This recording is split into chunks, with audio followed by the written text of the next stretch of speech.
नमस्कार दोस्तों। आज आपको इस वीडियो से बहुत कुछ सीखने को मिलने वाला है। जो सबसे पहली चीज़ है कि हम सभी फंड अच्छे लेके भी कुछ गलतियां कर देते हैं। वो गलती क्या है कि जबकि हमने सभी के सभी फंड अच्छे ले रखे हैं, हमें ये तो पता लग गया कि हमारे पास ये 4 फंड है और चारों के चारों की क्वालिटी बहुत अच्छी है, लेकिन फिर भी पोर्टफोलियो अच्छा नहीं है। ये मैंने पिछली वीडियो में भी बताया था। और अब यहाँ पे एक ऐसा पोर्टफोलियो जो मैं आपको ये बोल रहा हूँ कि आप कॉपी कर सकते हो। ठीक है, कॉपी करने का मतलब ये है कि ये पोर्टफोलियो ऑलमोस्ट इतना परफेक्ट है एक एग्रेसिव इन्वेस्टर के लिए कि हम लोग इससे कुछ सीख सकते हैं। जब मैं कॉपी करने की बात करता हूँ तो ध्यान रखना, ये बड़ी एजुकेशनल पर्पस के लिए है। हम आइडियाज़ कॉपी कर सकते हैं। कंप्लीटली पोर्टफोलियो कॉपी करने से पहले अपनी रिसर्च और अपने एडवाइज़र से कंसल्ट जरूर कर लें। अब चलते हैं वीडियो के अंदर, ज़्यादा टाइम वेस्ट नहीं करते। तो यहाँ पे सबसे पहले अगर मैं बात करूँ तो यहाँ 4 फंड इन्होंने ले रखे हैं और टोटल फंड्स का अगर मैं बात करूँ लार्ज कैप का एक्सपोज़र, तो टोटल 10,000 रुपये लार्ज कैप का एक्सपोज़र है और 4,000 रुपये का एक्सपोज़र है किसके अंदर, मिड कैप और स्मॉल कैप के अंदर 2.5 के, और यहाँ पे स्मॉल कैप के अंदर यहाँ पे 1.5 के। अब ये टोटल अगर मैं पोर्टफोलियो बोलूँ तो 14,000 का है और 14,000 के पोर्टफोलियो में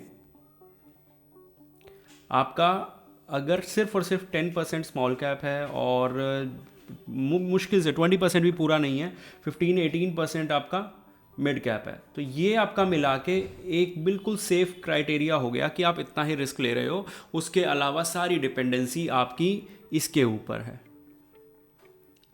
आपका ऑलमोस्ट 1/3 या 50% पोर्टफोलियो मैं बोलूँगा, अगर मैं ठीक कैलकुलेट कर पा रहा हूँ तो ऑलमोस्ट आपका ये पोर्टफोलियो हाफ है। 50% आप निफ्टी 50 पे डिपेंड हो, तो इसमें अब ये है कि इसको हम अच्छा कैसे बोल सकते हैं, क्योंकि अगर आपको सेफ्टी से भी चलना है तो डिपेंडेंसी एक फंड के ऊपर या एक चीज़ के ऊपर होना ठीक नहीं रहता। ओके, और जब आप 14,000 डाल रहे हो तो अब मैं इससे कम अमाउंट का पोर्टफोलियो दिखाऊंगा लेकिन इससे बेटर परफॉर्म करेगा। अब यहाँ पे कुछ कमेंट मैंने इसलिए पिक करे ताकि आप लोग समझ सके। More than 1 year I am following you, watching your video each and every day, but I think this video is the best and most knowledgeable videos for me. ये लास्ट वीक की एक video थी, उसमें ये comment आया हुआ था, आप भी जाके सीखो उस वीडियो से। Yes, got to learn a lot, thanks. और कोशिश यही रहती है कि हर वीडियो इस तरह की बनाई जाए, लेकिन आपका फीडबैक सबसे इंपॉर्टेंट होता है ताकि हम ये देख सकें कि हाँ इस वीडियो में कुछ सीखने को मिला या नहीं। तो आपको अभी तक सीखने को मिला तो प्लीज़ कमेंट कीजिए, नहीं मिला तो आगे वीडियो देखिएगा। इस पोर्टफोलियो से बहुत कुछ सीखने को मिलने वाला है। कैसे, एक बार फिर से नज़र डाल लेते हैं। देखो, अब पराग पारिक फ्लेक्सी कैप हो गया, मोतीलाल हो गया, बंधन हो गया और एक नैस्डैक हो गया। अभी मैं टोटल ऊपर 3 फंड्स की बात करूं, ये टोटल पोर्टफोलियो 8,500 9,000 का है टोटल। ठीक है, 10,000 का भी नहीं है, 9,000 ईच है। इसके अंदर जो रिस्क लिया गया है 4,500 रुपये का, ऑलमोस्ट 50% पोर्टफोलियो हमारा। अब ये पोर्टफोलियो बाय नेचर एग्रेसिव है कि 50% हमारा सैटेलाइट में चला गया और ऊपर हमारा सिर्फ 28% था सैटेलाइट में। तो ये प्रॉब्लम मैं नहीं बता रहा, ये अपनी चॉइस हो सकती है आपकी कि मुझे इतना सैटेलाइट में डालना है या इतना सैटेलाइट में डालना है। प्रॉब्लम ये नहीं है, प्रॉब्लम ये है कि एक फंड के ऊपर डिपेंडेंसी। ऊपर अगर यूटीआई निफ्टी 50 ओवरऑल ही नहीं चल रहा, बाकी फंड बेशक अच्छा कर रहे हैं, स्मॉल कैप कैटेगरी अच्छा कर रही है, मिड कैप अच्छा कर रही है, तो उनके पोर्टफोलियो पे कुछ फर्क नहीं पड़ेगा। लेकिन जहां फर्क पड़ने वाली बात है कि सारे की सारी डिपेंडेंसी निफ्टी 50 पे आ जाती है, इधर ऐसा कुछ नहीं है। निफ्टी 50 अगर नहीं चल रहा, मिड कैप स्टॉक कर रहे हैं तो यहाँ रिटर्न मिल जाएगा, स्मॉल कैप में यहाँ मिल जाएगा, और अगर इंडियन इक्विटी नहीं चल रहा तो ये चल जाएगा। अब मैं ये भी नहीं कह रहा कि आपको नैस्डैक लेना ही लेना जरूरी है, सिर्फ अपनी चॉइस हो सकती है, लेना है लो, नहीं लेना तो इंडियन इक्विटी में भी बहुत ऑप्शन होते हैं कि आप अच्छे से अपने पोर्टफोलियो को स्कैटर्ड करके अच्छे से डाइवर्सिफाई कर सके, ना कि पूरी डिपेंडेंसी एक पे। क्योंकि ऊपर मैंने एक चीज़ बोली थी ना वीडियो के शुरू में, फंड सभी अच्छे हैं, one of the best index है क्योंकि ट्रैकिंग एरर बहुत कम है, वन ऑफ द बेस्ट है। ठीक है, गिरती मार्केट में जो आपको बचाता है, बियर मार्केट में जो आपको प्रॉफिट देता है, वो मैच, मतलब किसी से आप मैच ही नहीं कर सकते। रीसेंट रन में बहुत अच्छा करा है एचडीएफसी ने, और Tata one of the consistent रहा है, बेशक 6-8 महीने से उतना अच्छा नहीं चला।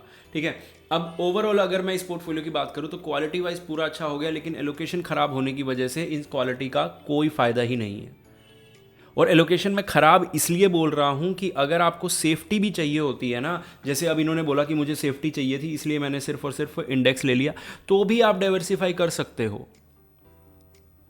आप शायद अगर ये चीज़ आप लोगों ने यहाँ तक वीडियो देखी और समझ गए कि मैं यहाँ पे क्या बोलने की कोशिश कर रहा हूँ, तो प्लीज़ मुझे कमेंट करके बताइएगा, नहीं तो मैं डिटेल में एक और वीडियो बनाऊँगा। और यहाँ पे लास्ट जो बहुत बड़ी चीज़ है सीखने वाली, सोच रहा हूँ नैस्डैक को 1K कर दूँ और जो पैसा है उसको लमसम कर दूँ, जो फंड अंडर परफॉर्म कर रहा है साल में 2 बार।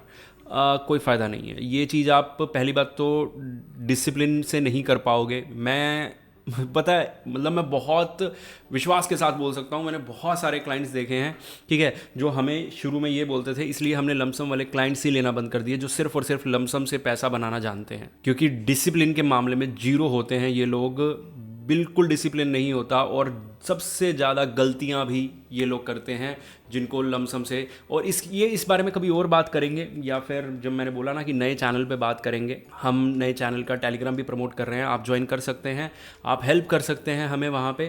तो टेलीग्राम आप ज्वाइन कर लीजिए अगर करना चाहें तो। और अगर ये आपका सवाल है तो मैं इसके बारे में एक वीडियो बना सकता हूँ। इसको आप वीडियो रोक के या वीडियो को स्लो करके एक बार पढ़ लीजिएगा। अगर आप ये चाहते हैं इसके ऊपर मैं वीडियो बनाऊं तो हम 100% इसके ऊपर वीडियो बनाएंगे। होपफुली वीडियो आपको अच्छी लगी होगी। मिलते हैं अगली वीडियो में।